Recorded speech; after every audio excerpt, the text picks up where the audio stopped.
Oh, I've been out with Roger today, and we found a few things, so this is going to be like a two-part video. But before we get to that, I went and saw the flow. I've been to see the flow, and I took them all my best finds to the flow.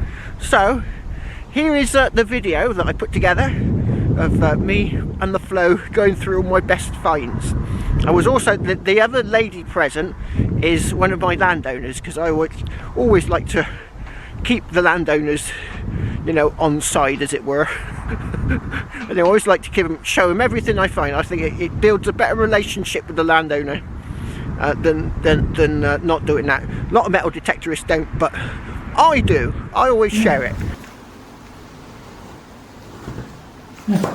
Okay. I was just saying, I wondered why that one was so thick, because it's Roman. Yeah. That's the answer. Oh. Yeah, and it is quite. So these are all from your field. Yes. So yeah, it's quite nice. You've basically got 2,000 years of history in here. In these coins. I'm not going to get too fussed about, you know, the Bristol Museum. I mean, just the Bristol Museum, the Bristol City Museum. Oh, okay. Sorry. Gun money. Yeah, that's quite nice. During the reign of James II, he fled to Ireland, and they then fought the battle with William of Orange at the time, as he was, kind of William III. And to pay the troops, he basically smuggled out guns. Actually, you got the shillings and things, and at the time of the period, and they showed silver, various denominations, silver coins. And so that's what he did with these ones. He made these coins, but he made these out of the guns, and actually made them a alloy. And it was more of a promise to actually pay them the equivalent of this coin in silver. Yeah. The problem is, so if he won the battles, he would have replaced this. So this was shilling, shilling, isn't it? So this should have been a shilling. So that should have been a silver coin, a big silver coin. So it's basically like, I'm going to promise, as soon as we won the battle, you're going to get the equivalent of this in silver. And he lost. So he threw it away. Yeah, exactly. Yeah, it became absolutely worthless. So. Amazing. That is. And in fact, it's even got the date on there as well. So it says on here 1680. 16, yeah. Oh, looks like a Glorious Revolution. It should even have the month as well, shouldn't it? Did you see the month? Or could you make out the month? No, you'd have the month underneath, wouldn't it? Yeah. August, that's it. Yeah. Did you see the chicken? I did, yeah. When I first found that, I thought, it's a Victorian hat pin or something. Yeah. It's not that old. It's nice. It's a beauty. It really is. A very nice reputation. But and the Romans, they loved having these brooches, and these sort of weird and wacky brooches. You get brooches in the shape of a sandal. You get brooches in various different forms, and bird's quite a popular one. But if you imagine, you've got this brooch here. It's green now, but when it was originally made, it would have been bright, vibrant, almost gold-looking colour. Yeah. And then all these recesses would have been various different colours of enamel. So it would have been a beautiful brooch. Yeah, because it's beautiful as just like that, isn't it? So yeah, cracking little brooch. Dates of the 2nd century. So yeah, beautiful thing. Yeah. Really nice. Oh, yeah, in fact, you get such quick conditions, really good. Yeah, because you think, it's going to be fairly covered in crud and Yeah. That's quite nice, that one. Yeah, so that's... And that one's James I. God, this is great condition. Really nice condition.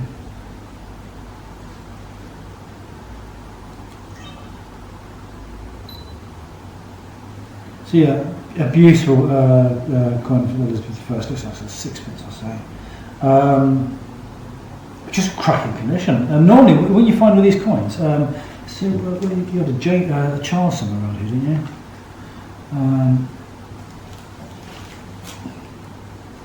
This one's a perfect example actually. Yes, there's another sixpence. What's convenient about this sixpence? It's actually got the denomination mark on the outside.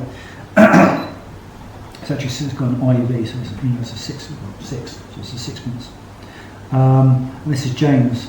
And what you find with coins of this period is if you look at the outside, you've got all the inscription. The inscription is actually still really, really visible. You can read the inscription.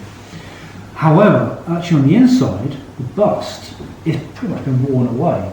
Right. Now, if it's been in the ground and it's been abraded in the ground, you'd expect the whole surface to be worn away. Yeah. But this one's not. It's just the centre where the actual bust of the king is. Mm-hmm. And people that are unwell used to reckon, really. exactly. And so you get it here as well. And so you can just imagine someone 400 years ago with this coin, just rubbing the coin, Yes. and actually making a prayer to the king or the queen. Yeah, to I'm actually, hoping to get better. yeah, exactly. Yeah. Yeah. That's brilliant. That's pretty nice. It is really Yeah. fascinating. I'll just lose the bag. Oh, yes. Right. That's a pot that I found. I wasn't entirely sure, but Yeah.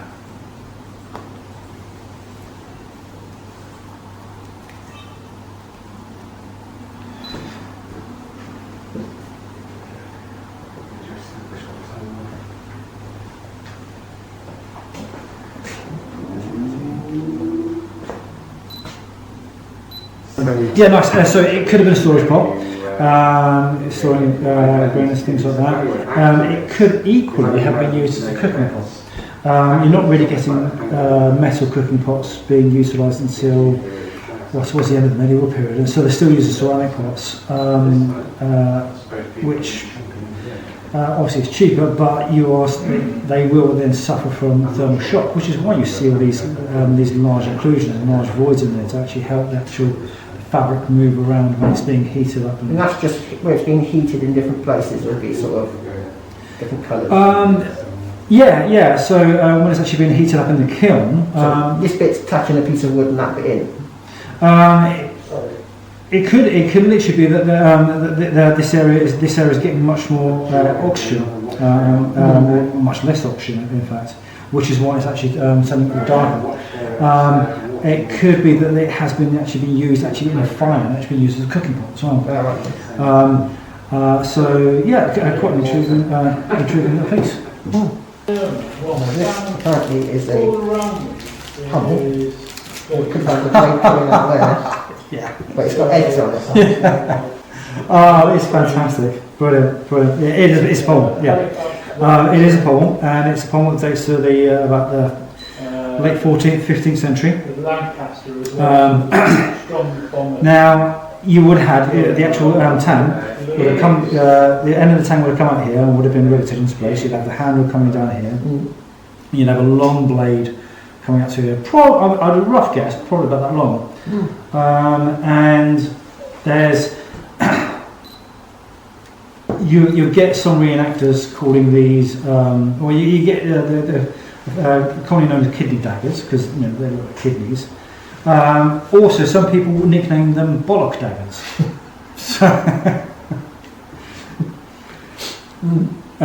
For obvious reasons. So yeah, a nice little dagger. You can imagine this sort of dagger being used more of a. I can't imagine this being used for butchering bread anyway. Yeah. So a long bladed weapon basically. So yeah, a nice little thing. You find some daggers at this period, the 15th century, can have quite a thick diamond blade.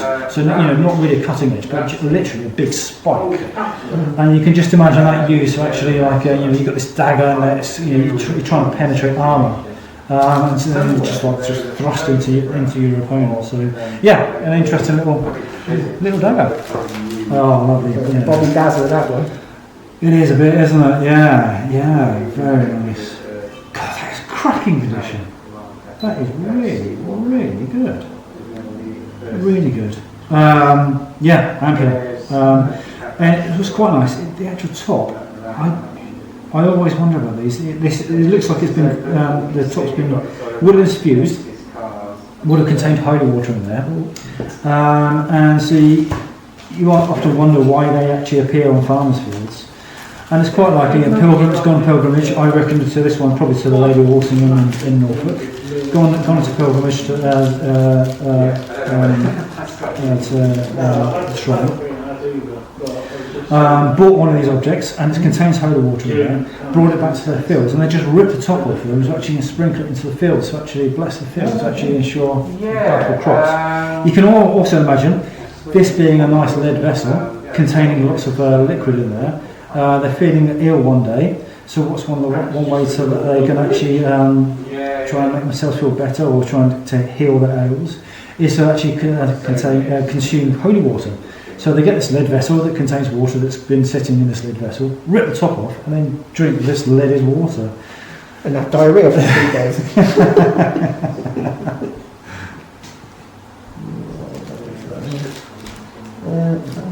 don't think that one went in there. Hopefully that one went in there.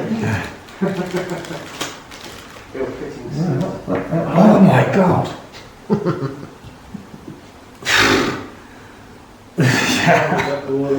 Wow, yeah. Pretty spectacular, that is.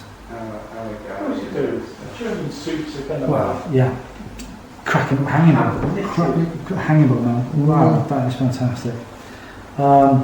You can just about make out some red enamelling just in the recesses there as well. But wow, yeah, Saxon hanging boat now. It's just beautiful. Absolutely beautiful. Yeah. There we go. That is great. That is just cracking thing. So the kidney dagger and the hanging bowl now and the ampule. That's three pretty spectacular finds in one go. Just Bloody Mary. And what condition it is as well. That is actually really nice. All the ones I've looked at online are all like toasted. They are. This is really, really good condition. Really nice condition, Mary. A really nice Mary. Wow. Again, we're seeing again, like, you know, really good condition of the actual inscription, but the actual bust itself is incredibly warm. So yeah, no, that's quite an interesting, quite intriguing to find. Yes. My colleague who helped organise events, her sole target in life was to get me to play saxophone. I have seen this. I've seen this a few times. I think it's a handle, isn't it? I think it's a handle from possibly a tankard or something along those lines. Oh, right, okay. In fact, I naturally have my finger in there like that. You can actually see whether the finger fits in there, and the thumb would fit on top.